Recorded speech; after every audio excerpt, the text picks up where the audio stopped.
आयोग ने लोकसभा चुनाव की अधिसूचना जारी कर दी है और इस संबंध में जो कार्यक्रम भारत निर्वाचन आयोग द्वारा जारी हुआ है उसमें जनपद कानपुर की जो लोकसभा सीट है 43 और 44 कानपुर और 44 अकबरपुर, इसमें जो है वो फोर्थ फेज में इलेक्शन होगा और इसमें निर्वाचन की जो अधिसूचना जारी होगी वो 18/4 को जारी होगी। नाम निर्देशन का जो अंतिम दिनांक होगा वो 25 अप्रैल होगा। नाम निर्देशन की जांच है तो अंतिम दिनांक 26 अप्रैल होगा। नाम वापसी का जो अंतिम दिनांक होगा वो 29 अप्रैल होगा। मतदान का दिनांक 13 मई 2024, मतगणना का दिनांक 4/6/2024 और दिनांक जिसके पूर्व निर्वाचन पूर्ण कर लिया जाएगा 6 जून 2024। अगर हम अपने जनपद में विधानसभा क्षेत्रवार मतदाताओं का विवरण अर्हता तिथि 1/1/24 के आधार पर देखें तो जनपद में कुल मतदाता 35,76,785 हैं। इसमें अगर आप पुरुष और महिला और जो थर्ड जेंडर है उसको अगर आप देखें तो 19,11,450 मतदाता पुरुष मतदाता हैं। महिला मतदाताओं की संख्या 16,65,126 है और थर्ड जेंडर 209 हैं। तो इसी तरह से हमारे जनपद में जो इम्पोर्टेंट बात है वो प्रथम बार जो वोटर बने हैं 18 से 19 आयु वर्ग के कुल मतदाता 55,434 मतदाता, ये नए मतदाता जो है जोड़े गए हैं इस बार। इसी तरह से जनपद में कुल 26,478 दिव्यांग मतदाता भी अपने मताधिकार का प्रयोग करेंगे। अगर हम 80+ आयु वर्ग के लोगों को लें तो 53,134 मतदाता जो है अपने मताधिकार का प्रयोग करेंगे। एक अच्छी बात ये हुई है जनपद में कि हमारा पहले जो जेंडर रेशियो 2022 के जो इलेक्शन था उसमें 841 था, प्रति 1000 पे 841 महिलाएं थी, जो 30 अंक आगे बढ़ करके जो इस बार का इलेक्शन है इसमें 871 हो गया है। तो ये एक अच्छा जो है इसमें साइन रहा। और ख़ास तौर से एक चीज़ और मैं बताना चाहूँगा कि हमारा जब 2022 का जो इलेक्शन हुआ था उसमें जो हमारे पोलिंग स्टेशंस थे वो 3,514 थे और अब की 100 पोलिंग स्टेशन और बढ़ गए हैं, 3,614 हो गए हैं। कहने का अभिप्राय ये है कि बहुत सारे मतदाताओं को जिनको थोड़ी सी दूरी तय करनी पड़ती थी अपने वोट कास्ट करने के लिए, तो 100 जगह हमने ऐसी जो है 100 केंद्र ऐसे हमने बनाए हैं, ख़ासतौर से 100 पोलिंग स्टेशन जो एक्स्ट्रा बनाए हैं 2022 की तुलना में। तो मुझे उम्मीद है कि इसके आधार पर हमारा इस बार का वोटिंग परसेंटेज अच्छा होगा। जनपद में प्रत्येक विधानसभा में एक पिंक बूथ भी बनेगा और इसी तरह से जो है प्रत्येक जो विधानसभा होगी उसमें एक पिंक बूथ भी बनेगा।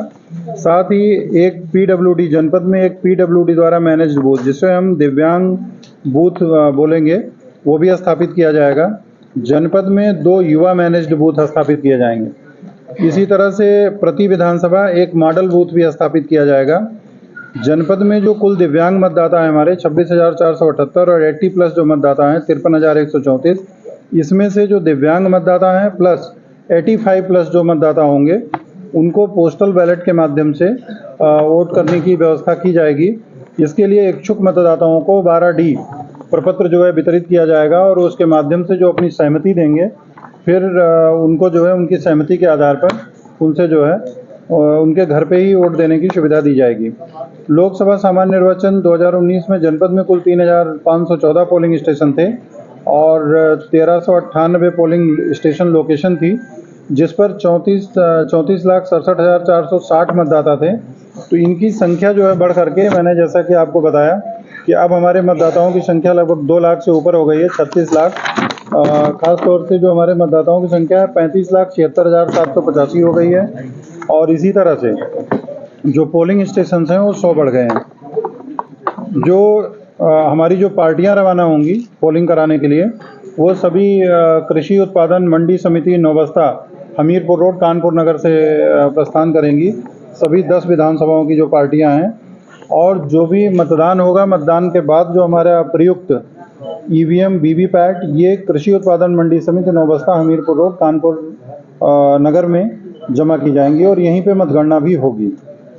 नाम निर्देशन पत्र जो है 43 कानपुर के लिए नाम निर्देशन पत्र वो न्यायालय जिला मजिस्ट्रेट कानपुर नगर में जो है लिया जाएगा। इसकी अधिसूचना पृथक से जो है हमारा जो है 18 अप्रैल को जारी की जाएगी।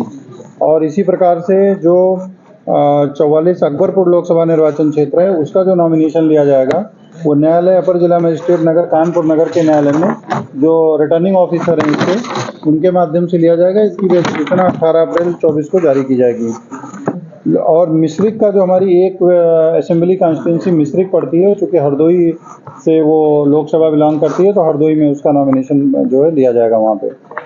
तो अगर हम लोकसभा निर्वाचन क्षेत्रवार रिटर्निंग ऑफिसर, सहायक रिटर्निंग ऑफिसर का विवरण हमने दिया है, हमने आप लोगों को इसको डिटेल में प्रोवाइड कर दिया है।